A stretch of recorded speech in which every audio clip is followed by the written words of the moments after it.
సత్య ప్రమాణము నెరవేర్చుటకే మార్గదర్శివై నిత్య నిబంధన నాతో చేసిన సత్యవంతుడా విరిగి నలిగిన మనసుతో హృదయార్చనే చేసెదా కరుణ నీడలో కృపావాడలో నీతో ఉంటే చాలయ్యా కరుణ నీడలో కృపావాడలో నీతో ఉంటే చాలయ్యా కర్తవ్యము నీవే. యేసయ్య ఘనమైన నామమునకు స్తోత్రం కలుగును గాక. ఇంచుమించు ఏప్రిల్ 25 తారీఖు ఆదివారం ఆరాధనలో పాల్గొందాం. తిరిగి ఈ జూన్ మాసం 20వ తారీఖు ఫాదర్స్ డే సందర్భంగా మరి ఈ విధంగా లాక్డౌన్ అనేది తొలగింపు జరిగింది. ఈ రోజు అన్నీ ఓపెన్ అయ్యాయి. అంటే చెప్పలేము, అన్నీ ఒకటేసారి ఓపెన్ అయితే కూడా కేసులు పెరిగే ఛాన్సెస్ ఎక్కువ ఉంటాయి. దఫల వారీగా అట్లా వదిలిపెట్టారు. ఒకటేసారి చెరువు కట్ట తెగిపోయినారు, ఎట్లా వస్తుంది ప్రవాహం, అట్లా అన్నీ ఒకటేసారి ఓపెన్ అవ్వడం వల్ల కూడా కొంత కేసులు మరలా పెరిగే అవకాశం ఉంటుంది. కాబట్టి మనమే లాక్డౌన్ విధించుకొని కొంచెం కేర్ఫుల్గా మనం మంచిగా ఉంటే మన పక్కలు కూడా బాగుంటుంది, మన ఫ్యామిలీ కూడా బాగుంటుంది. కాబట్టి జాగ్రత్తగా దేవుని కృపను బట్టి మంచి డిసిప్లిన్లో ముందుకు వెళ్ళాలని దేవుని సేవకునిగా నేను మీకు జ్ఞాపకం చేస్తూ ఉన్నాను. సమయం మనకి ఎక్కువ లేదు కనుక నేరుగా దేవుని వాక్యంలోకి వెళ్దాం. కొరింథీయులకు రాసిన మొదటి పత్రిక 10వ అధ్యాయము కొన్ని వచనాలు చదువుకుందాం. సహోదరులారా, చదవండి. మైక్ అన్నయ్యకి మైక్ ఇష్టం లేదు. అదేదనగా మన పితరులందరూ మేఘము కింద నుండిరి, వారందరూ సముద్రములో నడిచిపోయిరి, అందరూ మోషేను బట్టి మేఘములోను సముద్రములోను బాప్తిసము పొందిరి. అందరూ ఆత్మ సంబంధమైన ఒకే ఆహారమును భుజించిరి, అందరూ ఆత్మ సంబంధమైన ఒకే పానీయమును పానం చేసిరి.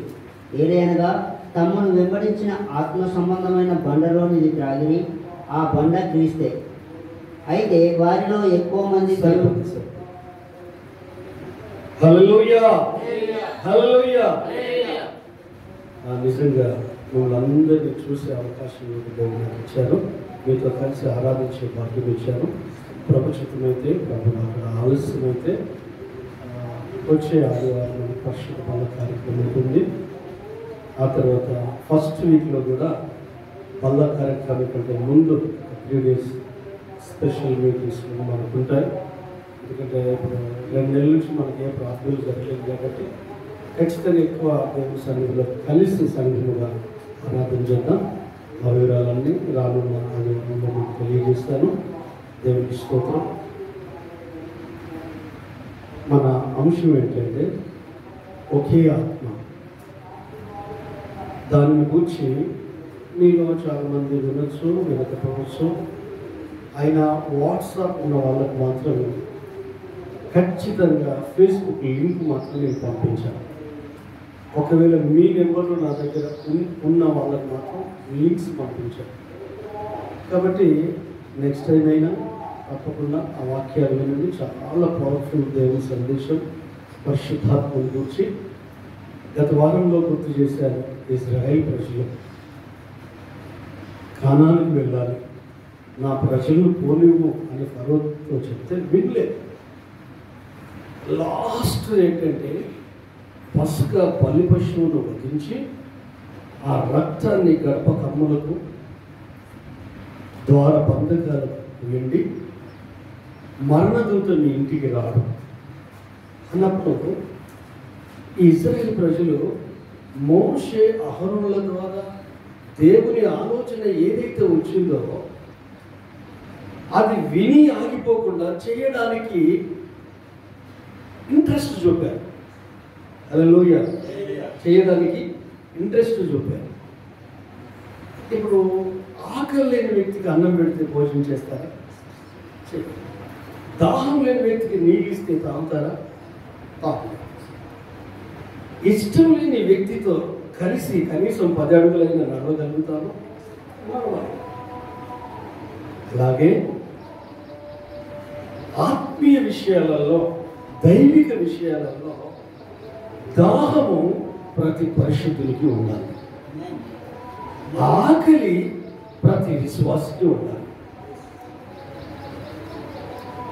ఆకలి లేకపోతే తినడానికి ఇష్టం ఉండదు, తినలేదు. కొంతమంది ఎంజాయ్ చేస్తూ భోజనం చేస్తున్నారు, ఒంటికి ఉంటుంది. కొంతమంది తినాలి కాబట్టి తింటారు. తినాలి కదా, ఆకలి లేకపోయినా, ఇంట్రెస్ట్ లేకపోయినా, కర్రీ టేస్ట్ లేకపోయినా తినాలి కదా. ఒకవేళ ఆకలి ఉంటే ఒక సామెత ఉంది కదా, ఆకలి రుచేది కదా, నిద్ర చూడలేదు. అంటే ఈ ఆకలి ఏం చేస్తుందంటే అందులో ఉప్పు లేకపోయినా, పప్పు లేకపోయినా, ఏది లేకపోయినా టేస్ట్ ఉంటుంది, తింటాడు. కడుపు నిండిందని పైగా తినప్పుడు కక్క తింటే గ్యారెలు చేసి వస్తాయి అన్నట్టు. అలాగే ఇజ్రాయేల్ ప్రజలు వాళ్ళ గుండె నిండా ఉన్న ఆశ ఏంటంటే ఈ ఐగుప్తును మేము విడిచిపెట్టాలి. ఈ ఐగుప్తులో మాకు క్షేమం లేదు, ఈ ఐగుప్తులో మాకు స్వేచ్ఛ లేదు. మేము మా తాత ముత్తాతల నుండి ఇంచుమించు 430 సంవత్సరాల నుండి బానిస బ్రతుకుతున్నాం, మా వల్ల కాదు అని దేవునికి మొరపెట్టడం ప్రారంభించారు. అందరికీ ఉన్న ఒకే ఆలోచన, ఒకే మైండ్, ఒకే స్పిరిట్, ఈ ఐగుప్తు వద్దు, ఈ ఫరో బానిస సంఖ్యలు వద్దు, మేము బయటికి వెళ్ళాలి, మాకు స్వేచ్ఛ రావాలి. అట్లా ప్రార్థించినప్పుడు దేవుడు వారి మొర విని ఈ భూమి మీదకి దిగి వచ్చి వారి బాధలు నాకు తెలిసే ఉన్నది, వారు తమను కష్టపెట్టిన వారిని బట్టి దుఃఖించిన ఆ దుఃఖాలు కూడా నాకు తెలుసని మోషతో మాట్లాడి మోషను ఐగుప్తుకు పంపిస్తాడు. వాళ్ళు నా ప్రజలు, వాళ్ళకు నేను విడుదల ఇవ్వాలనుకుంటున్నాను, వాళ్ళు నేను విమోచించాలనుకుంటున్నాను, ఆ ఫరో బానిస సంఖ్య నుంచి విడిపించాలనుకుంటున్నాను. అయితే వీళ్ళందరి ఆలోచన ఏంటి, వీళ్ళందరి అభిప్రాయం ఏంటి, వీళ్ళందరి తలంపు ఏంటంటే మాకు విడుదల రావాలి, మాకు స్వేచ్ఛ రావాలి. వేరు వేరు వ్యక్తులైనా, వేరు వేరు మనుషులైనా వారి ముందున్నది ఒకటే, విడుదల, విమోచన. అంటే ఇలాంటి టైంలో మోషే అహరోనులు ఐగుప్తుకు వెళ్ళడం, అక్కడ తెగుళ్ళు రప్పించడం, ఒక్కొక్క తెగులు వీరి లోపల విశ్వాసాన్ని, నమ్మకాన్ని కలిగించడం. మోషేను దేవుడే పంపించాడు, అహరోను దేవుడే పంపించాడు. వీళ్ళు దేవుని దగ్గరకు వచ్చిన వాళ్ళే, వీళ్ళ మాట వింటే మాకు క్షేమం, మా జీవితాలు బంధకాల్చి బయటపడడం మాత్రమే కాదు, ఫరో సంఖ్యలు తెలియపడం మాత్రమే కాదు, పాలు తేనెలు ప్రవహించే, మేము కట్టని ఇండ్లు, మేము పండించని పంటలు, ఆ స్థలాలు మాకు అనుగ్రహించబడతాయి అని వీరితో దేవుడు చెప్పిన మాటలు వీరితో పంచుకున్నప్పుడు వీళ్ళు విని ఆగిపోలేదు. మన లైఫ్లో వింటాము, ఆగిపోతాం. మంచి విషయము అది బ్రతుకులను మార్చేది, జీవితాలను మార్చేది, కుటుంబాలు కట్టేది, గృహాలు కట్టేది, అనేకులకు దీవెన తెచ్చి మన మానసిక మనశ్శాంతినిచ్చే దైవిక విషయాలు విని ఆగిపోకుండా ఆచరించి అనుసరించి ముందుకు సాగాలి. అయితే ఇజ్రాయెల్ ప్రజలకు అర్థం ఉంది. ఏంటి అంటే చెప్పారు, మోసే అన్నాడు, ఈ రాత్రి వధ జరుగుతుంది, పస్కా బలిపశువును వధించి మీరందరూ మీ గృహాల్లో ఉండండి, సంహార దూతలు వెళ్ళిపోతారు. ఐగుప్తులో పేదవాళ్ళు మొదలుకొని రాజు ఇంటి వరకు పెద్ద కుమారుడు చనిపోతాడు, శవం లేని ఇల్లు ఉండదు, భయపడతాడు. ఇక మీరు వెళ్ళిపోండి అని రాజు అంటాడు. అప్పుడు మీరు చేయాల్సిన పని అంటే ఐగుప్తు వాళ్ళని చూసి వాళ్ళ ఒంటి మీద ఉన్న సొమ్ములు అడిగి తీసుకుంటారు. ఒక్కొక్కల ఒంటి మీద కేజీల బంగారం వాళ్ళని ఇస్తారు. అడిగితే మీరు ఇస్తారు. ఎందుకంటే మీరు తెల్లవారింది రాజు రాజసేవకులు పిలిపించేసి మోషే అహరోనులు పిలిపి మీరు మా ఊర్లో ఉండొద్దు, మా ప్రాంతంలో ఉండొద్దు అని వీళ్ళను బలవంతము చేసినది. గత వారం మీరు వాక్యం వింటే ఆ వాక్యాన్ని నేను చదివించాను. హల్లెలూయా. అడిగి మరి తీసుకొని అట్లు ఐగుప్తు దేశాన్ని ఆర్థికంగా దోచుకున్నారు. హల్లెలూయా. ఎప్పుడైతే గొర్రె పిల్లను వధించి ఆ రక్తాన్ని ద్వారబంధకాలకు గడప కమ్ములకు పూసి మీరు లోపలే ఉండండి, బయటికి రావద్దు అని చెప్పినప్పుడు ఒకవేళ వినలేదనుకుందాం, ఈ మాటలు విని దాని ప్రకారంగా జీవించలేదనుకుందాం, దాని ప్రకారంగా గొర్రె పిల్లను వధించలేదనుకుందాం, దాని ప్రకారంగా గడప కమ్ములకు ద్వారబంధకాలకు పూయలేదనుకుందాం, ఏం జరుగుతుంది? ఆ ఇంట్లో సంహారతో తోస్తాడు, శవం వేస్తుంది, పెద్ద కొడుకులు వేస్తాడు. అంటే వీళ్ళు ఏం చేశారంటే దేవుని సేవకుల ద్వారా ఇజ్రాయేల్ ప్రజలకు దేవుడు ఏదైతే సెలవిచ్చాడో అది విని ఆగిపోకుండా అందరూ చేశారు ఏక మనసుతో, అందరూ చేశారు ఏకాత్మతో, ఎవరికి వాళ్ళే. ఆ మధ్య కాలంలో మనం చూసాం కదా, ఒడ్రాయి ఊర్లో నిలబెడుతుందంటే ఇంటికో మేక తెచ్చుకోండి. మరి మీరు ఎంతమంది తెచ్చుకుంటే నాకు తెలియదు. ఇక్కడ ఎప్పటి నుంచో క్రైస్తవులు, ఇక్కడ హల్లెలూయా, దాదాపు అన్యుల నుండి వచ్చిన వాళ్ళు తక్కువ ఈ మన ఏరియా. ఎందుకంటే వాళ్ళ తండ్రి క్రైస్తవుడే, వాళ్ళ తాత క్రైస్తవుడు, అట్లా క్రైస్తవులు కాబట్టి ఒకవేళ మీలో చాలా మంది మొగ్గు చూపకపోవచ్చు, కానీ క్రైస్తవులైన వాళ్ళు కూడా ప్రతి గ్రామంలో ఉన్న వాళ్ళు కూడా వాళ్ళు ఏం చేశారంటే కొద్ది మంది ప్రముఖులకు నిలబడవచ్చు, కానీ వాళ్ళ కుటుంబంలో ఉన్న కొడుకులను, బిడ్డలు, కోడలను, అల్లు ఆనందం పిలిపించుకొని ఒక మేకను పడేశారు. మీకు తెలియదు ఉంటుంది. హల్లెలూయా. అంటే శక్తి. కానీ ఆ రోజులలో గొర్రె పిల్ల యేసయ్యకు సాదృశ్యం. పస్కా గొర్రె పిల్ల నీ నా మన పాప దోషాలన్నీ దేవుని గొర్రె పిల్ల మీద మోపి ఆ గొర్రె పిల్ల అయిన బలి పశువైన యేసును సిలువకు అప్పగిస్తే ఆ సిలువలో మరణించి తిరిగి లేచినాడు కనుక ఈ తథాంగం, ఈ యథార్థ గాథను వాక్యములు ఉంది కనుక చూడకపోయినా నీవు నేను విశ్వాసంతో నమ్మాం. నా కొరకు ఆయన చనిపోయాడు, నా కొరకు ఆయన తిరిగి లేచాడు, నా పాపాల కొరకు ఆయన కలువరి శిలువలో రక్తం చిందించాడు అని విశ్వసించాము గనుక, అంగీకరించాము గనుక మనకు తెలియకుండానే పరిశుద్ధాత్మ దేవుడు మనల్ని పశ్చాత్తాపంలోకి నడిపించాడు గనుక, పవిత్రపరచబడ్డాము గనుక, మారు మనసు పొందుకున్నాము గనుక, ఎర్ర సముద్రంలో ఎలాగో దాటిపోయారో అలాగూ బాప్తిసం ద్వారా దేవుని కృపను పొందుకున్నాము కనుక, మేఘము కింద ఎలాగో నడిచారో అలాగూ పరిశుద్ధాత్మ అనుభవంలోకి వచ్చాము కనుక, పరలోకపు మన్నాను ఎలాగో భుజించారో ఈ రెండు అనుభవాలు కలిగిన వాళ్ళు, ఐగుప్తులు దాటిన వాళ్ళు, ఎర్ర సముద్రమును దాటిన వాళ్ళు, ఈ వారు తెచ్చుకున్న ఆహారం అయిపోగానే పరలోకంలో ఆహారం కురిపించబడుతుంది. ఒక్కటే మన్నా, ఒక్కటే అగ్నిస్తంభం, ఒక్కటే మేఘము, ఒక్కటే బండ, ఒక్కటే ఆత్మ. కానీ ప్రజలు వేరు, వాళ్ళ అభిరుచులు వేరు, వాళ్ళ ఆలోచనలు వేరు, వాళ్ళ గుణగణాలు వేరు, వాళ్ళ వ్యక్తిత్వాలు వేరు. అయినప్పటికీ వాళ్ళు మేఘాన్ని మాత్రమే చూసేవాళ్ళు, అయినప్పటికీ ఒకే మన్నాను భుజించేవాళ్ళు, అయినప్పటికీ వాళ్ళు ముందుకే సాగి వెళ్ళేవారు. హల్లెలూయా. హృదయం అనిపించింది, వారు హృదయములో ఐగుప్తులకు పోగోరిన వారై. హల్లెలూయా. మనసులో అనిపిస్తుంది మనకు వచ్చిన కష్ట నష్టాలను బట్టి, అనవసరంగా నేను ప్రభుని నమ్ముకున్నానా, అనవసరంగా మందిరానికి వస్తున్నానా, అనవసరంగా యేసయ్య సన్నిధికి వస్తున్నానా, అసలు లోకంలో ఉన్నప్పుడే బాగుండే, ప్రభు దగ్గరికి రానప్పుడే బాగుండే, ఆయన మార్గంలోకి రానప్పుడే బాగుండే. ఉంటుంది, బాగుంటుంది, కానీ నిత్య నరకాగ్ని గుండంలో యుగ యుగాలు పురుగు చావకు అగ్ని ఆరుతుంది. హల్లెలూయా. కానీ కష్టాలు నష్టాలు ఉన్నా కూడా యోగులాగా చెప్పగలుగుతాం, నేను శోధింపబడిన తర్వాత సువర్ణం వలె మారుతాను. మనకు అక్కడ జీవ జీవితం ఉంటుంది, పరిశుద్ధులతో మహిమలో ఉంటాము. అందుకనే చులకన ఈ శ్రమ. ఎందుకు? వాటిని జ్ఞాపకం చేసుకుంటే మనకు వచ్చిన ఆ మహిమను గుర్తు చేసుకోవాలి, ఆ పరలోక ఆధిక్యతను గుర్తు చేసుకోవాలి, ఆ పరలోక ప్రత్యక్షతను గుర్తు చేసుకోవాలి, ఆ నిత్య జీవాన్ని జ్ఞాపకం చేసుకోవాలి, ఆ పరిశుద్ధులతో ఉండబోయే ఆ పరలోకపు స్వాస్థ్యాన్ని జ్ఞాపకం చేసుకోవాలి. ఆ పాత నిబంధన భక్తులు, కొత్త నిబంధన భక్తులు, వారిని జ్ఞాపకం చేసుకుంటే వారితో పాటు మనకు ఆధిక్యతను దేవుడు ఇచ్చాడు. హల్లెలూయా. అప్పుడు శ్రమలు శ్రమలుగా అనిపిస్తాయా, కష్టాలు కష్టాలుగా అనిపిస్తాయా, బాధలు బాధలుగా అనిపిస్తాయా, అవమానాలు అవమానాలుగా అనిపిస్తాయా, నిందలు నిందలుగా అనిపించవు. మనము ఈ లోకమనే ఐగుప్తును దాటాము. హల్లెలూయా. పస్కా బలి పశువు అయిన దేవుని గొర్రె పిల్ల అయిన యేసు క్రీస్తు మరణ పునరుత్థానముల ద్వారా జీవం మన లోపలికి వచ్చింది.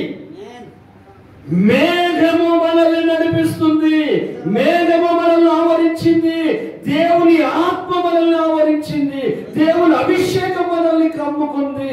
అంత మాత్రమే కాదు, దేవుని జీవము కలిగిన వాక్కు, ఒకే బండలో నుండి వచ్చిన నీళ్ళనంటే ఒకే దేవుని ఆలోచన వాక్యాన్ని నీళ్లతో పోలుస్తారు. హల్లెలూయా. దేవుని వాక్యముతో ఉదక స్నానము అంటే వాక్యం, ఆ ఒకే వాక్యాన్ని సేవించి ఒకే ఆత్మ అనుభవం. మన్నా, మోషే ఇచ్చిన మన్నాను తిని చనిపోయారు, కానీ నేను నిజమైన జీవాహారమును, నా రక్తము తాగి నన్ను తినువాడు నిత్య జీవము గలవాడు, వాడు చనిపోయినను బ్రతుకును. హల్లెలూయా. ఇన్ని అనుభవాలు దేవుడు మనకిచ్చాడు. పాత నిబంధన భక్తులకు లేని అనుభవం ఎందుకు ఇచ్చాడు? నీకు మక్కువ పెరగాలని, నీకు ఇంట్రెస్ట్ పెరగాలని. ఏమి ఇంట్రెస్ట్? ఆయన ఆత్మ చేత నడిపించబడాలన్న ఆకలిని నీలో పుట్టించాలని, మక్కువను నీలో పుట్టించాలని, ఆయన ఆలోచన చేత నడిపించబడే దాహము, ఆకలి నీలో కలిగించాలని. మీరు చూడండి, దేని మీద మనకు శ్రద్ధ ఉంటుందో, దేని మీద మనకు ఇంట్రెస్ట్ ఉంటుందో దానిని లోపము లేకుండా చేసి ముగిస్తాం. నీకు ఇంటి మీద ప్రేమ ఉందనుకో, ఎప్పటికీ ఇంటిని చాలా శుభ్రంగా పెడతాం. నీ ఒంటి మీద ప్రేమ ఉందనుకో, ఒంటిని శుభ్రంగా ఉంచుకుంటాం. హల్లెలూయా. నీ భవిష్యత్తు మీద ప్రేమ ఉందనుకో, కష్టపడి చదివి ఉన్నతమైన స్థానానికి ఎదుగుతాం. నీ కుటుంబాన్ని పోషించాలి, డబ్బు సంపాదించాలి అనుకున్నావు అనుకో, ఒక అరగంట కూడా వేస్ట్ చేయవు. దొరికిన ప్రతి పని చేసి డబ్బు సంపాదించి భార్య పిల్లల కొరకు, వారి బాగోగుల కొరకు ఆలోచిస్తాం. అదేవిధంగా నీ ఆత్మీయ జీవితంలో దేవునితో నువ్వు నడిపించబడాలన్నా, దేవుని ఆలోచనతో నువ్వు ముందుకు వెళ్ళాలన్నా, ఆ దైవిక దాహము నీలో ఉండాలన్నా నీకు మక్కువ ఉండాలి, ఆకలి ఉండాలి. చిన్న పిల్లలు, మీ చిన్న పిల్లలు ఉంటారు, వానికి ఎంత తినబెట్టినా తల్లికి ఒకసారి యాస, వీరికి తినబెట్టినా ఉదయం తినబెట్టిన మధ్యాహ్నం, వాడు 3 గంటలు మమ్మీ నాకు ఆకలి అవుతుంది మమ్మీ, వానికి ఆకలి అయినప్పుడు పెడితే ఆవుమని తింటూ ఉంటాడు. హల్లెలూయా. అలాగే ఆత్మ సంబంధమైన ఆకలి, ఆత్మ సంబంధమైన దాహము, ఆత్మ సంబంధమైన దేవుని మాట విని దాని ప్రకారంగా నా జీవితాన్ని కట్టుకోవాలనే జిజ్ఞాస, తృష్ణ, బర్నింగ్ లేకపోతే ఆత్మీయంగా దేవుడు నీకు, నాకు, మనకు దాచించిన మేలు మనం పొందలేము. 40 సంవత్సరాలు కాలి నడకన ప్రయాణం చేసిన ఒక్క వ్యక్తికి జబ్బు లేదు. హల్లెలూయా. వాళ్ళ ప్రయాణ పద్ధతి ఏంటి? మేఘం కదిలితే కదలాలి. వాళ్ళ దృష్టి మేఘం మీద, వాళ్ళ దృష్టి ఉదయం వచ్చే మన్నా మీద, వాళ్ళ దృష్టి రాత్రి అగ్నిస్తంభం. హల్లెలూయా. వేరే వ్యాపకాలు లేవు. వాళ్ళు ప్రయాణంలో ఉన్నారు, వాళ్ళు యాత్రలో ఉన్నారు, వాళ్ళు పరదేశులు, యాత్రికులు. గతం వాళ్ళను బాధించింది. వెనక్కి తిరిగి చూస్తే 430 సంవత్సరాలు పరపీడన కింద, పరాయి రాజు కింద నలిగిపోయారు. శరీరం నలిగిపోయింది, మనసు ముక్కలైపోయింది, హృదయం గాయమైపోయింది, మానసికంగా కృంగిపోయి జవసత్వాలు కోల్పోయి చస్తే బాగుండనుకునే ఆ దయానమైన పరిస్థితిలో 4 తరాల ప్రజలు చనిపోయారు. బానిస సంఖ్యల నలిగి చనిపోయారు. హల్లెలూయా. 5వ తరము ఆరంభంలో అమ్మాయి 100 సంవత్సరాలు ఒక తరం కదా, 4 తరాలు పోయాయి. 5వ తరంలో ఉన్న వారి నుంచి 30 సంవత్సరాల వయసు కలిగిన వాళ్ళు ఉన్నారు. హల్లెలూయా. ఆ ప్రయాణంలో ఈ పురుషుల సంఖ్య 6 లక్షలు. పిల్లలు అంటే 18 సంవత్సరాల లోపు ఉన్న పిల్లలు, 18 సంవత్సరాలు దాటిన వాళ్ళు 6 లక్షలు. మిగతా వాళ్ళు పిల్లలు వీళ్ళంతా మొత్తం 30 లక్షల మంది. హల్లెలూయా. 30 lakhs. ఇద్దరిని పోషించాలంటే కష్టం. 30 లక్షల మంది పోషించబడ్డారు. 30 లక్షల మంది అవసరతలు తీర్చబడ్డాయి. ఆయన పరలోకపు తండ్రిగా అవసరతలన్నీ తీర్చాడు. మాంసం కావాలంటే మాంసం ఇచ్చాడు, నీళ్లు కావాలంటే నీళ్ళు ఇచ్చాడు. పన్నెండు ఒకే పూరేళ్ళ మాంసం, ఒకే జాతి పూరేలు. ఆ మధ్యకాలంలో జాగ్రత్త తీసుకొచ్చి పూరేలు వండి తీసుకొచ్చి వాళ్ళ అక్క వాళ్ళు దాన్ని పొద్దున చేయాలంటే మస్తు రిస్క్. ఫస్ట్ టైం తిన్నాం, చాలా టేస్టీగా ఉంది. ఈ మన ఇక్కడ ఈ హన్షైపేట దగ్గర కూడా వాళ్ళు అమ్ముతారట, అది ఎవరో చెప్పారు. హల్లెలూయా. చాలా టేస్టీగా ఉంది, చాలా బాగుంది. అలాంటి పూరెళ్ళ మాంసం వాళ్ళకు దొరికింది. బండ నుండి నీళ్లు తాగారు, మేఘం కింద నడిచారు. ఇప్పుడు ఏసీ రూమ్లో ఫ్యాన్లు కాదు, వాళ్ళకి ఏసీ లేదు, ఫ్యాన్ కరెంటు కూడా లేదు. లైట్ దేవుడే చల్లదా. ఎందుకు? మోషే అహరోనుల నోటి నుండి దేవుడు చెప్పిన మాటలు చెప్పింది విన్నది విన్నట్టుగా వాళ్ళు ఐగుప్తును విడిచిపెట్టడానికి వదులుకున్నారు. ఐగుప్తును వదిలిపెట్టడానికి ఇష్టపడి వదులుకున్నారు. ఆ ప్రాంతం నువ్వు లోకాన్ని వదిలిపెడుతున్నావా? లోకాశలు వదిలిపెడుతున్నావా? లోకంలో ఉండొచ్చు, లోకాన్ని వదిలిపెట్టవచ్చు. నీ లోపల లోకం ఉందేమో చూడు, నీ మనసులో లోకం ఉందేమో చూడు, నీ ఆలోచనలో లోకం ఉందేమో చూడు, నీ అంతరంగంలో లోకం ఉందేమో చూడు. లోకంలో ఉన్నదంతా శరీరాశ, నేత్రాశ, జీవము, డబ్బము, ఇవి తండ్రి వల్ల పుట్టినవి కావు. నిన్ను ప్రభుకు దూరం చేసేవి, సన్నిధికి దూరం చేసేవి, మహిమకు దూరం చేసేవి, క్రీస్తుకు దూరం చేసేవి, ఆత్మల వర్తిల్లకుండా చేసేది, ఆయన స్వరం వినబడకుండా చేసేది, ఆత్మలో నడవకుండా చేసేది, ఆత్మల వర్తిల్లకుండా చేసేది నీ సొంత ఆలోచన, నీ సొంత ఇష్టాలు, నీ సొంత తలంపులు ప్రభుకు దూరంగా చేస్తే నువ్వు మందిరంలోనే ఉండొచ్చు, వాక్యమే చెప్పొచ్చు, వాక్యమే వింటుండొచ్చు, పాటలే పాడొచ్చు, సాక్ష్యమే ఇవ్వచ్చు, ప్రార్థన చేస్తుండొచ్చు, బైబిలే ఉండొచ్చు. నీకు ఎన్ని ఉన్నా నీ ఇంటర్నల్ లైఫ్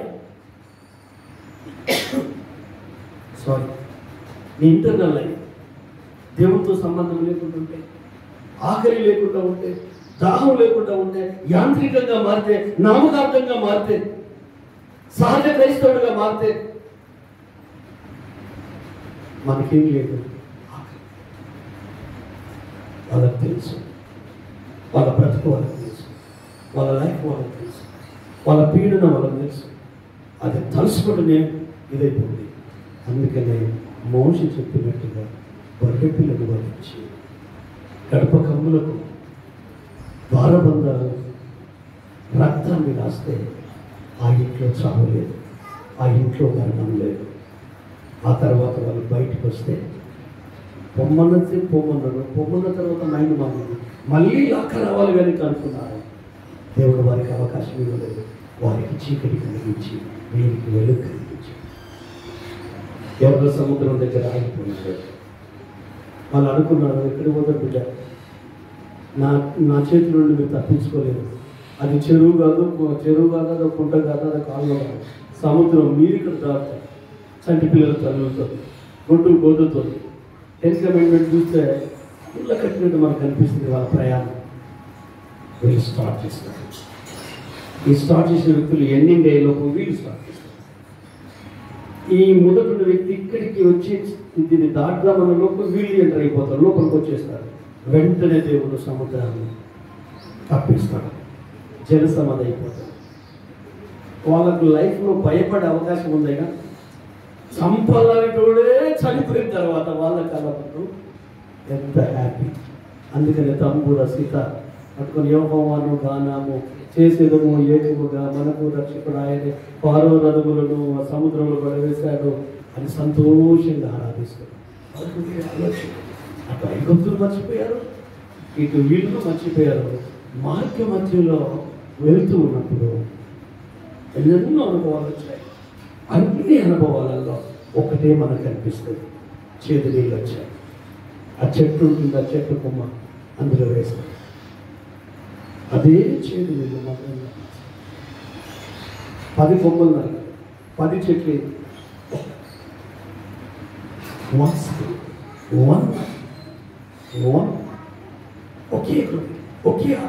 ఒకే ఆలోచన. హల్లెలూయా. నిజంగా చూస్తే వాళ్ళ 40 సంవత్సరాల ప్రయాణంలో వీళ్ళకు తిండి ఎక్కువై, గర్వం వచ్చి, మూర్ఖత్వం వచ్చి, ప్రభు మీద సనుక్కొని అట్లా చచ్చిపోయారు. కానీ దేవుడు ఎవరిని చంపలు. కానీ ఇప్పుడు పక్క తిన్నాక గారెలు చేదొస్తే అంటారు కదా, నడవంతో సిరి నరం మీద పుండు, అది డేంజర్ అంటారు కదా. అట్లనే అన్నీ చేయదు. బాధ లేదా, కష్టం లేదా, పని లేదా, ఏమైనా తినుడు ప్రయాణం చేసుకోవడం, తినుడు ప్రయాణం. కరెంటు బిల్లు లేదా, రోడ్ రేట్ లేదా, హల్లెలూయా, నల్ల బిల్లు లేదా, ఇంటి పన్ను లేదా, ఏ బిల్లు లేవు. ఒక్క పురుగు కూడా చిన్న పిల్లలు అడవిలో పట్టుకోవడం. ఒకవేళ పరిశుద్ధాత్మ వేగం, ఒకవేళ మధ్యరాత్రి 12 అందరూ నిద్రపోయి అనుకున్నాం, 1 గంటలో అందరూ గాఢ నిద్రలోకి వెళ్ళిపోతారు. 1 గంట 1:30 2 అనుకున్నాం. ఆ టైంకే మేఘం కదిలింది అనుకున్నాం. ఇప్పుడు ఏం చేయాలి? నిద్రలకి వెళ్ళి ఒక నిద్ర మొత్తం ఉంటుంది, మొత్తం మేల్కోవడమే. చంటి పిల్లలతో అందరూ మేల్కోవాలి. మేల్కొని ఏం చేయాలి? ఇట్లా నిద్రపోకుంటూ, ఇట్లా సోలుగుతూ గుడారం ప్యాక్ చేసుకోవాలా. అలర్ట్గా ఉండేది, అంత ఆరోగ్యం ఉండేది, అంత హెల్తీగా ఉండేది. మా అమ్మకి 85 సంవత్సరాలు, బీపీ లేదు, షుగర్ లేదు, అలసి ఏ జబ్బు లేదు. ఎందుకు పాము పర్మిషన్ ఇచ్చాడో తెలియదు. తాస్బాబు కరవడం వల్ల సరి అయిన టైంలో వైద్యం అందరికీ చనిపోయింది. 6:30 కలిస్తే నాకు 10 నిమిషాల దాకా 8 గంటలకు ఫోన్ చేశాను. కలిసిన వెంటనే ఫోన్ చేస్తే నేను ఏం ప్రయత్నాలు చేస్తాను. ఇట్లా మనుషులకు ఆలోచిస్తాను కదా, దేవుడు అక్కడికే టైం ఇచ్చాడో ఏమో తెలియదు. ఆ దినమంతా పని చేసుకుని అన్ని పనులు చేసుకున్నాను. కానీ ఇజ్రాయేల్ ప్రజలకు మాత్రం ఆ రాత్రి కదలాల్సింది. సరే, ప్యాక్ చేసుకున్నారు. ఒక చెమనతో దూరం వెళ్ళు, మేఘం ఆగింది. అప్పుడు ఏం జరుగుతుంది? కొంతమంది బలహీనలు ఉంటారు కదా, ఈయనేం దేవుడు, మా పిల్లల సంగతి ఆయన తెలియదా? ఈయన 2 చూడాలి, నా భార్య, నా బిడ్డ 2 నెలల పిల్లోడు, చిన్నోడు, పచ్చి బాలంతా, ముసలోడు, నడవలేడు. ఈ బాధలు ఇవి అనుకునే వాళ్ళంతా ఆగిపోయారు. కానీ ఏం జరిగిన మా మంచి కొరకు మేము మాత్రమే కనిపించినాం. వాళ్ళ జీవిత సమస్త ప్రయాణాలలో పద్ధతి ఒకటి, మేఘం కదిలితే కదలాలి, ఆగితే ఆగాలి. అది ఎన్ని రోజులు, కొన్నిసార్లు ఎక్కువ సార్లు అక్కడి ఎక్కువ దినాలు, నెలల తరబడి అక్కడి నుంచి కదలకపోయేదట. అప్పుడు ఏమనిపిస్తుంది? అమ్మయ్య, పర్మనెంట్ బిల్డింగ్ కట్టుకున్నాం ఇక్కడ, ఇక గుడారాలు వద్దు, ఇదొద్దు, రిజాల్వ్ అనే మైండ్ వచ్చిందనుకో, అప్పుడే కదలేదు కావచ్చు.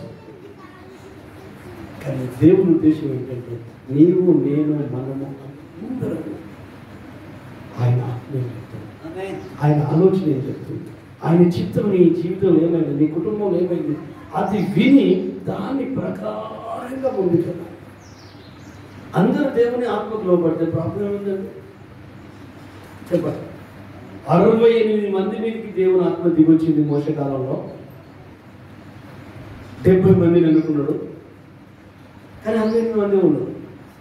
ఈలోపు ఎవరో పరిగెత్తుకుంటూ వచ్చినాడు పొలంలో నుంచి.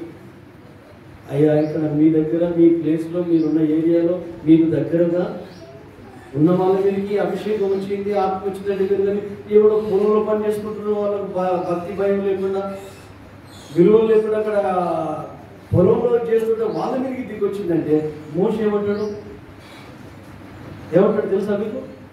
అరే నాయన, వాళ్ళు పొలంలోనే ఇద్దరు కాదు, ఇజ్రాయేల్ ప్రజలందరి మీదికి ఆత్మ వస్తే ఎంత బాగుంటుంది.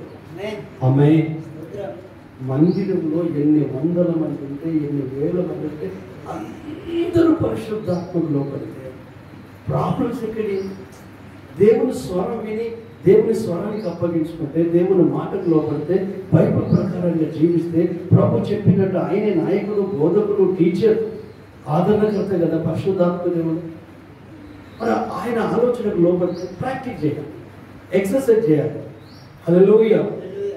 ఎక్సర్సైజ్ చేయాలి. అప్పుడు మనకు ఇబ్బంది అనిపించదు. ఫస్ట్ కష్టం అనిపిస్తుంది, అనుసరించాలన్నా ఆచరించాలన్నా నడవాలి. కష్టమైనా పర్వాలేదు నడు, ఇబ్బంది అయినా పర్వాలేదు నడు, ప్రాబ్లం ఎంతైనా పర్వాలేదు నడు. ఆ తర్వాత అసలు నీకున్నంత సంతోషము, నీకున్నంత ఆనందము ఇంకెవరికి ఉంటుంది. హల్లెలూయా. కాబట్టి ఈ ఫాదర్స్ డే సందర్భం కూడా ఒక మాట చెప్తాను. మనందరికీ తండ్రి ఒక్కడే, దేవుడే. అవునా కాదు? మనం ఆయన పిల్లలు. సరే, భౌతికంగా కుటుంబాలను బట్టి, గృహాలను బట్టి, తల్లి చెల్లి, అక్క తమ్ముడు, అన్న, భార్య, భర్త ఇవి ఉన్నాయి ఈ భూమి మీద. కానీ ఆత్మీయంగా మనం ఎవరము? సహోదరి సహోదరులం. హల్లెలూయా. ఒక్క తల్లి పిల్లలు. కారణం ఏంటంటే యేసు శిలువ మరణం ద్వారానే నీవు నేను జన్మించాడు. ఆయన మనందరికీ పెద్దన్న, జ్యేష్ఠుడు. మనం చిన్న తమ్ములం, చిన్న చెల్లెలు, అంతే. దేవుడేమో తండ్రి. మీ పరలోకపు తండ్రి కనికరము గలవాడు కనుక మీరును కనికరము కలిగిన వారై ఉండండి. మీ పరలోకపు తండ్రి పరిశుద్ధుడు కనుక మీరును పరిశుద్ధులై ఉండండి. మరి ఆ తండ్రి గుణగానాలను మనం పొలికి పుచ్చుకొని పుట్టాం. ఇప్పుడు ఏం చేయాలి? ఆ తండ్రి ఆత్మను అనుసరించి నడవాలి. ఆ తండ్రి ఆలోచనకు లోపడాలి. మన పెద్దన్న అయిన యేసయ్య ఆ పరలోకపు తండ్రి మాట చెవదాటలేదు. తన ఇష్టానుసారంగా జీవించలేదు, తనకు నచ్చినట్టు బ్రతకలేదు. పరిపూర్ణ మానవుడిగా ఈ భూమి మీద నీవు నేను జీవించగలుగుతాము అనే విధముగా ఒక దేవుడిగా జీవించలేదు. ఒక భాష పరిపూర్ణ మానవుడు, ఇంకొక భాష పరిపూర్ణ దేవుడు. నీకు వచ్చిన కష్టాలు ఆయనకు వచ్చాయి, నిన్ను తిట్టిన వాళ్ళు ఆయన్ను తిట్టారు. నీకున్న శారీరకమైన ఆకలి కోరికలు ఆయనకు వచ్చాయి, కానీ ఆయన పాపం చేయలేదు. మనం చూపుతో, మాటతో, ఆలోచనతో, ఊహలతో పాపం చేయొచ్చు, కానీ ఆయన చేయలేదు. సమాజాన్ని, ప్రపంచాన్ని సవాల్ చేశాడు. నాలో పాపం ఉంటే మీరు ఎవరైనా చూపించండి అంటే మానవునిగా పరిశుద్ధునిగా జీవించి, జయ జీవితం జీవించి నీకు నాకు ఆయన అడుగు జాడలు మాదిరిగా ఉంచాడు. నీవు కూడా జీవించగలవు. నీలో ఉన్న పరిశుద్ధాత్మ దేవుని సహాయం తీసుకొని నీకు అనుగ్రహింపబడిన దేవుని ఆలోచనను బట్టి, నీకు అనుగ్రహింపబడిన పరిశుద్ధాత్మను బట్టి, నీకు అనుగ్రహింపబడిన జీవవాక్కును బట్టి, నీకు అనుగ్రహింపబడిన దేవుని ఆలోచనను, దేవుని ఆత్మను బట్టి నీవు కూడా ఈ భయంకరమైన ఈ లోకంలో పవిత్రంగా, పరిశుద్ధంగా జీవించగలవు. ఎప్పుడు జీవించాలన్న ఇష్టం నీకు ఉండాలి కదా, జీవించాలన్న ఆకలి నీకు ఉండాలి కదా, ఆయన కొరకు నడవాలన్నా పరిమితి నీ లోపల ఉండాలి కదా, ఆయన కొరకు పరిగెత్తాలన్నా ఆ జిజ్ఞాస నీ లోపల ఉంటే పరిశుద్ధాత్మ దేవుడు నడిపిస్తాడు. హల్లెలూయా. ఆత్మ సంబంధమైన దాహం కావాలి. ఆ పరలోకపు తండ్రి మన ఫ్యామిలీని, మన కుటుంబాన్ని, మన సంఘాన్ని, సహవాసాన్ని, పరిశుద్ధులను, యూనివర్సల్ చర్చిని ఆయన నడిపిస్తాడు. డినామినేషన్ ఏదైనా, పేరు ఏదైనా, ఈ బైబిల్లో ఉన్న ప్రకారం అనుగ్రహింపబడిన పరిశుద్ధాత్మ ఆలోచన మేరకు ఎవరెవరు వారి జీవితాన్ని కట్టుకుంటారో వాళ్ళందరూ మధ్యాకాశంలో ఒకటే గుంపు అవుతుంది. ఇక్కడి నుంచి ఒక గుంపు వేసుకోండి. 2000 చిల్లర కంటే ఎక్కువ డినామినేషన్ ఉన్నాయి. అందుకని అన్యులు తలబట్టుకొని వెంట్రుకలు పిక్కుంటారా? మీరేంటయ్యా, యేసుప్రభు ఒక్కడే, మరి మీ అన్ని వేరు వేరు ఉంటాయి. ఆ చర్చలు వేరే ఉంటారు, ఈ చర్చలు వేరు, మళ్ళీ పూజించేది మాత్రం యేసేనే. హల్లెలూయా. కానీ పద్ధతులు వేరు, ఆచారాలు వేరు. కానీ వాళ్ళకి చెప్పాలి, బైబిల్లో ఏం దేవుడు చెప్తున్నాడో దాని ప్రకారంగా జీవించాలని ఎవరికి ఆశ, తృష్ణ, ఆకలి ఉంటుందో వారిని మాత్రమే పరిశుద్ధాత్మ దేవుడు నడిపిస్తాడు. యేసే చెప్పలేదా ఏమని? నేను వెళ్ళిపోవడం మీకు ప్రయోజనకరం, నేను వెళ్ళని ఎడల ఆదరణకర్త మీ యొద్దకు రాడు, అతడు వచ్చి సర్వసత్యంలోనికి నడిపించి నా వాటిలోని తీసి మీకు బోధిస్తాడు, నన్ను మహింపరుస్తాడు. సొంతంగా ఏం చెప్పాడు పరిశుద్ధాత్మ దేవుడు? ఆమేన్. నేర్పిస్తాడు, బోధిస్తాడు, స్వస్థపరుస్తాడు, సరిచేస్తాడు. పాపం చేస్తాడంటే మాత్రం ఆపడు. ఎందుకు ఆపడు? ఆయన నీలో ఉంటాడు, అది నీకు తప్పని తెలిసి ఎందుకు ఆపడు? ప్రభువా నాకు శోధన వస్తుంది, పాపంలో పడే పరిస్థితిలో నాకు సాయం చేస్తాడు, పడనివ్వడు. నువ్వు ఆయన పర్మిషన్ తీసుకొని పాపం చేస్తున్నావు. ఒకవేళ పర్మిషన్ తీసుకోవడం ప్రయత్నం చేయి, నీకు పర్మిషన్ ఇస్తానా? ఎవడో వద్దు అంటాడు. లేదు పిల్లలాగా నేను వెళ్తాను వద్దు అంటాడు. నువ్వు చదువుకో. హల్లెలూయా. ఈ లాస్ట్ డేస్లో మనం చేయాల్సింది ఆ పరమ తండ్రి చిత్తాన్ని చేయాలి. పరలోక ప్రార్థన ఉంటుంది. పరలోకమందున్న మా తండ్రి, నీ నామం పరిశుద్ధపరచబడును గాక, నీ రాజ్యం వచ్చును గాక, నీ చిత్తము పరలోకమందు నెరవేరునట్లు. భూలోకం అంటే లోకం అంటే మనుషులు కదా, మన జీవితాలలో నెరవేరాలని దేవుడు కోరుకుంటున్నాడు. పరలోకంలో ఆయన ఇష్టం నడుస్తుంది, కానీ భూమి మీద ఆయన ఇష్టం నడుస్తలేదు. సంఘంలో ఆయన ఇష్టం నడుస్తలేదు. విశ్వాసులలో ఆయన ఇష్టం నడుస్తలేదు. సేవకులలో ఆయన ఇష్టం నడుస్తలేదు. సహవాసాలలో యేసే ఇష్టం నడుస్తలేదు. మా ఇష్టం నడుస్తుంది. ఆమె దేవుని ఇష్టమే ప్రతి ఒక్కరూ నెరవేరిస్తే అక్కడికి పరిశుద్ధాత్మ దేవుడు వస్తాడు. హల్లెలూయా. ఈ కొర్నేలు కాలంలో ఇది కొర్నేలుకు సువార్త అందించిన తర్వాత వాళ్ళ కుటుంబానికి ఆ తర్వాత అన్యజనులు చాలా మంది రక్షణ అనుభవంలోకి వస్తారు. యోధులు కాక వాళ్ళు అంతకుముందు విగ్రహారానికి, అంతకుముందు చంపేయడానికి తినేది, అంతకుముందు గొంతు పిచ్చికి చంపి దేవతలకు అర్పితం ఇచ్చేది. ఇక్కడ ఇటు ఆత్మ సంబంధమైన యూదులు, విశ్వాసులు, ఇటు అన్యజనులు చూసారు. వీళ్ళకి వాగ్వాదం జరుగుతుంది చర్చిలో. అపోస్తులు, తర్వాత ఈ పరిచర్య సువార్త కొరకు వెళ్ళే వాళ్ళు. అప్పుడు వాళ్ళందరూ కలిసి ప్రార్థన పూర్వకంగా ఉండి వాళ్ళు ఒక మాట చెప్తారు, మాకును పరిశుద్ధాత్మకును తోచెను. ఆమె ఆది సంఘంలో ఉన్న పరిశుద్ధులకు ఒక మంచి అలవాటు ఉంది. ఏం అలవాటు అంటే, ఏదైనా సమస్య వస్తే కలిసి ప్రార్థన చేసి దేవుని ఆత్మ ఏం చెప్తుందో విందా అని కలుసుకుంటారు. అట్లా కలుసుకున్న ప్రతిసారి పరిశుద్ధాత్మ దేవుడు వారిని బలపరచడం, పునరుత్థాన బలం వాళ్ళు పొందుకోవడం, ధైర్యంతో వాక్యాన్ని ప్రకటించడం, ఆ తర్వాత వేలు ఆత్మలు రక్షించబడడం. హల్లెలూయా. ఏమైనా సమస్య ఉందనుకో కలిసి ప్రార్థన చేస్తాం, దేవుడిని అడుగుతారు, దేవుడు జవాబు ఇస్తాం. మనం ఏం చేస్తాము? కొట్టుకోవడానికే తిట్టుకోవడానికే కలుసుకుంటాం. హల్లెలూయా.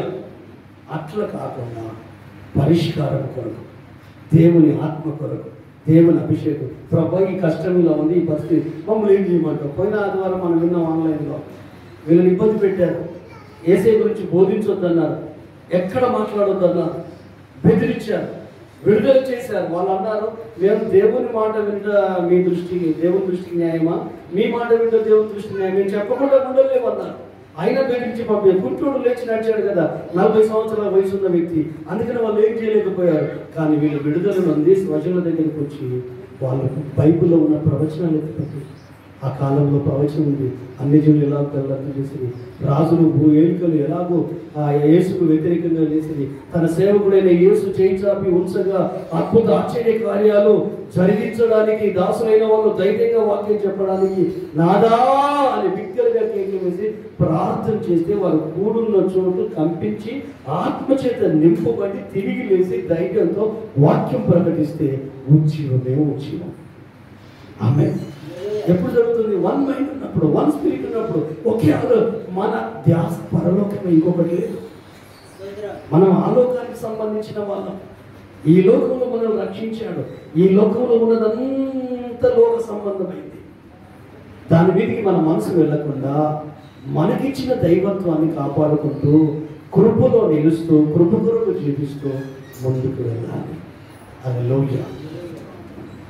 మేఘం, ఒకే బండ, ఒకే నీళ్ళు, ఒకే మన్నా, ఒకే తండ్రి. అమ్మాయి నిజంగా ఈ టైంలో మా నాన్న గురించి ఒక మాట చెప్పి నేను ప్రేర్ చేస్తాను.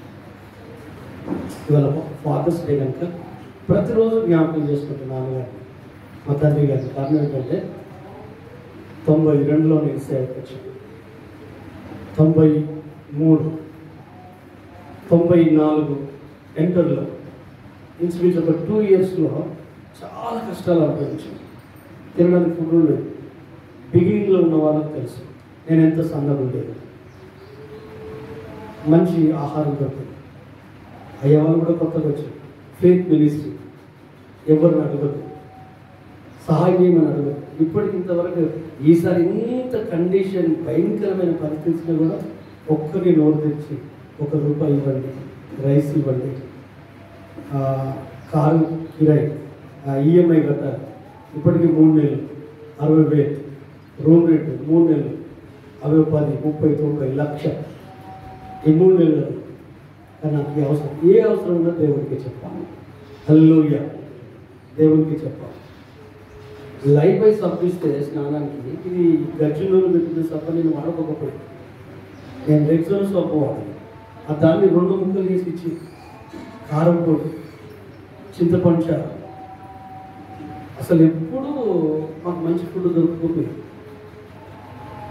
అప్పుడు నాకు అనిపించింది ఆత్మలు అంతా ఎదగలేదు. 2 సంవత్సరాలు ఏదెదుగుతాం, ఇన్ని సంవత్సరాలలో మీరే ఎదగలేకపోతున్నారు. 2 ఇయర్స్లో నేనే ఎదుగుతాను. హల్లెలూయా. అప్పుడు నాకు అనిపించింది చక్కగా సేవ వదిలిపెట్టి ఇంటికి వెళ్ళిపోవడం అవుతాడు అని అయ్యగారికి అమ్మగారికి చెప్పాను. హల్లెలూయా. చెప్పి ఇంటికి వెళ్ళిపోయాను. దాని తర్వాత 2వసారి పోయినప్పుడు తేలు కుట్టింది. అది వేరేసారి వెళ్ళిపోయినప్పుడు మా అమ్మ లేదు, నానున్నారు. ఇట్లున్న పరిస్థితులు అన్నట్లా నేను చూసిన నేను సేవ చేయలేను, నా వల్ల కాదు. ఎందుకంటే మా ఇంట్లో అందరు గంట మీద నాకు భోజనం అన్నం పెట్టి 9 మందిని చదివించాను, నన్ను ఒక్కరిని చదివించాను, నన్ను ఒక్కరిని ప్రేమించాను. నాకు కొంచెం అన్ని ఏర్పాటు చిన్నోడని అన్ని రకాలుగా నాకు ఉన్నంతలోనే సమృద్ధి ఉండేది. అక్కడికి వెళ్తే ఏముండకపోయింది. ఎప్పుడు మధ్యాహ్నం 2 గంటలకు తినాలి. 17 సంవత్సరాల వయసు, టీనేజ్లో 17, 18, 19. ఈ టైంలోనే కదండి 3 ప్లేట్లు పెట్టినా 3 నిమిషాల్లో లేపేసి ఎంత తిందాం అంత అరిగించుకునే శక్తి కూడా ఆ వయసులో ఉంటుంది. ఆకలి అంటే విపరీతమైన ఆకలి ఉంటుంది. ఆకలి తినే వయసులో ఫుడ్ దొరకకపోతే ఎట్లుంటుంది? దొరికిన చప్పిడిపోదు, సంచారం వెళ్ళిపోదు. భరించలేకపోయాను. నేను రాంగ్ వచ్చేసాను అని వెళ్ళిపోతే ఈలోపు మా అమ్మ వచ్చేసి నేను వెళ్ళాను. ఆ రోజు నైట్ పడుకున్నాను, తెల్లవారు వచ్చేసినాను. వచ్చిన తర్వాత పాస్టర్ గారు ఇద్దరు వచ్చారు. 11, 12 అవుతుంది. ఉప్పుగోళ్ళ బస్సు దిగి అక్కడి నుంచి కూనూరుకు నడిచి రావాలి. 2 కిలోమీటర్లు నడిచి వచ్చారు. మా అమ్మ మాత్రం సంతోషించింది, మంచి పని చేసిన బిడ్డ. ఎందుకంటే మేము రక్షించబడ్డ వాళ్ళం ఎంతమంది అయితే ఉన్నామో, చైతన్య, లాజర్, ఏలియా, నేను ఇంకా కొంతమంది ఉన్నాం కదా, అందరం బాప్తిసం తీసుకున్న వాళ్ళము. అందులో ఫస్ట్ సేవకు వచ్చింది నేను. ఈ మధ్య కాలంలో చైతన్య సేవలు సమర్పించుకున్నాడు. గత 10-12 సంవత్సరాల క్రితం లాజరు సేవలు సమర్పించుకున్న సందర్భంలో చేస్తున్నాడు. 15 సంవత్సరాలు అట్లా కావచ్చు, 20 సంవత్సరాలు కావచ్చు, నాకు తెలిసి అంత ఐడియా లేదు. మొదటైతే నేను వచ్చాను. మా అమ్మ ఉద్దేశం ఏంటంటే వీళ్ళందరూ కలిసి ప్రార్థన, అందరూ కలిసి గుడికి వెళ్ళారు, నా కొడుకులు ఒక్కరిని ఊళ్ళో ఉండకుండా కనుగోలు పంపిల్లని మా అమ్మ అనుకుంది. కాబట్టి మంచి పని చేసిన బిడ్డ నువ్వు రావడం నచ్చింది. అందరూ తలపులు అనుకుంటుంది. ఎందుకంటే నేను నల్గొండలో ఉండేది, నారాయణఖేడ్లో ఉండేది, మెదక్, హైదరాబాద్లో ఉండేది. మిగతా వాళ్ళందరూ మీటింగ్లలో, ప్రార్థనలలో మా అమ్మకు అందరూ కనిపించేది. సభల దగ్గర నేను కనిపించకపోతే అట్లా అమ్మకి ఎక్కువ బాధ అనిపించేది. మంచి పని చేసిన బిడ్డ, సేవలేదు ఏం లేదు, 2 మంచిగా ఉండవు అని చెప్పి మా నాన్న అమ్మతో పోతుంది, వద్దు మనం పంపించాలి, వాడు దారిలోకి వెళ్ళి మళ్ళీ మనం డిస్టర్బ్ చేయాలి. ఈలోపు అమ్మాయి గారు వస్తే వాళ్ళు మాట్లాడితే వాళ్ళతో కరాఖండిగా చెప్పారు, అయ్యా నేను రాను, నా వల్ల కాదు, నేను చేయలేదు, ఇది నాకు సూట్ కాదు అంటే. నేను మాట్లాడే మాటలకు గంట కౌన్సిలింగ్ ఇచ్చినా కూడా నా మనసు మార్చుకోలేదు. మన మనసు కఠినంగా ఉన్నప్పుడు, మన హృదయాన్ని కఠినపరుచుకున్నప్పుడు అవతలి వ్యక్తిని మనం అర్థం చేసుకోలేదు. మన నోటికి వచ్చింది అనేస్తాం. వాళ్ళ ప్లేస్లో ఉండి ఆలోచిస్తే మనకు అర్థమవుతుంది వాళ్ళు ఎంత గాయపడి ఉంటారు, ఎంత బాధపడి ఉంటారు. అంత ముఖం పట్టుకొని అంత కండిషన్గా చెప్పే వరకు చాలా బాధపడి ఉంటారు. కానీ వాళ్ళు అనుకున్న తీసేది కదా నేను మాట్లాడే మాట వాళ్ళు ఇద్దరు వెళ్ళిపోయిన తర్వాత మా నాన్న ఆయన ఎక్కువ అవసరం ఉండేది మాట్లాడేది, లేకపోతే అస్సలు మాట్లాడకపోయి కొంతమంది అంతే తెలుసుకొని ఎప్పుడు మాట్లాడతారనే ఎదురు చూసేది. మా నాన్న అతను ఎప్పుడు మాట్లాడతా ఆ జిజ్ఞాస ఉంది తెలిసి పెద్దలు దేవుని బట్టి నీకు వెలిగించి అంత దూరంలో వచ్చాను వాళ్ళ మాట చేసింది వెళ్ళు నీకేం ఆలోచించాను. నేను 2 రోజులు ఉంది, 2 రోజులు కాదు, 1 గంట ఉంది, 2 రోజులు ఉంటే మంచి 1 గంట ఉంది అన్నం బయలుదేరి. అయితే నాకు అమ్మ మాట్లాడితే సంతోషం అనిపించింది, నాన్న మాట్లాడితే వెళ్ళాలనిపిస్తుంది. అట్లా వెళ్ళడం ద్వారా ఈరోజు ఎంతో మందికి ఆధ్యాత్మిక తండ్రి ఎన్నో కుటుంబాలు జీవించబడి, ఒకవేళ దేవుడే మా నాన్నను వాడుకొని ఆ దైవికమైన ఆలోచన ఇచ్చినప్పుడు నేను వినకుండా నా మనసుకు నచ్చినట్టే నా హృదయం కట్టానండి కదా, నేను ఇంతే, నా కొను వింతే, నేను మారనంతే, ఆ సేవకు ప్రార్థనకు ఏదొద్దు, ఎంత హాయిగా ఊళ్ళో తిని తాగుడు మంచిగా ఉండేది, మళ్ళీ ఆ పాత లైఫ్లోకి వెళ్ళిపోదు, మళ్ళీ తాగుడికి వెళ్ళిపోదు, మళ్ళీ అలాంటి తుచ్చమైన జీవితానికే వెళ్ళిపోదు. ఒకవేళ వెళ్ళలేదనుకో ఈరోజు ఈ లైఫ్ నాకు ఉండదు. అందులో చెప్పండి, మీ జీవితంలో కూడా అంతే. ఎంత చెప్పినా వినకుండా మీకు నచ్చినట్టుగా ఉంటే మీ ద్వారా దేవుడు ఏ ఏ కార్యాలు చేయాలనుకున్నాడో, ఎంతమందిని రక్షించాలనుకున్నాడో, ఎన్ని రకాలుగా సంఘానికి సహవాసానికి బ్యాక్బోన్గా మిమ్మల్ని నిలబెట్టాలనుకున్నాడో, ఎన్ని కుటుంబాలను దీవించాలనుకున్నాడో ఆ పనులన్నీ జరిగాయి. నేను ప్రభుకు అప్పగించుకోవడం ద్వారా ఈరోజు ఈ స్థానంలో గొప్ప పరిచయం దేవుడు నాకు ఇచ్చి నేను ఎన్నో ప్రాంతాలు తిరగడానికి, ఫ్లైట్లు ఎక్కడానికి, వేరే వేరే రాష్ట్రాలు వెళ్ళడానికి, వందలాది వేలాది మందిని పర్సనల్గా కలుసుకోవడానికి దేవుడు అవకాశం ఇచ్చాడు. దేవుడే కాదనను, కానీ ఎవరు వాడుకున్నాడో దేవుడు. హల్లెలూయా. మరి మన లైఫ్ ఎలా ఉంది, మన జీవితం వింటాం, అందరం వింటామండి, అందరం ఉంటాం. కానీ వినదాని ప్రకారం ఈరోజు టోటల్ లైఫ్ చేంజ్ చేసుకున్నాం. ఆత్మదేవుడు మనలో పరిశుద్ధాత్మదేవుడు కొద్ది గొప్ప జ్ఞానాన్ని ఇచ్చాడు, కొద్ది గొప్ప బైబిల్ జ్ఞానం, కొంత ఆత్మ సంబంధమైన ఎక్స్పీరియన్స్ కూడా అనుభవం, వాక్య జ్ఞానం, పరిశుద్ధాత్మ నడిపించింది, దేవుని స్వరము దర్శనం చూసిన అనుభవం. ఇన్ని ఉండి ఆత్మ సంబంధంగా ఎందుకు మనం దేవుడు దూరంగా ఉండాలి? మన దేహమే మందిరానికి దగ్గరగా ఉండాలా? మన నోటి మాటలే యేసుకి దగ్గరగా ఉన్నట్టుండాలా? లేక రియల్గా అంతరంగంలో క్రీస్తుకు దగ్గర అవుతామా?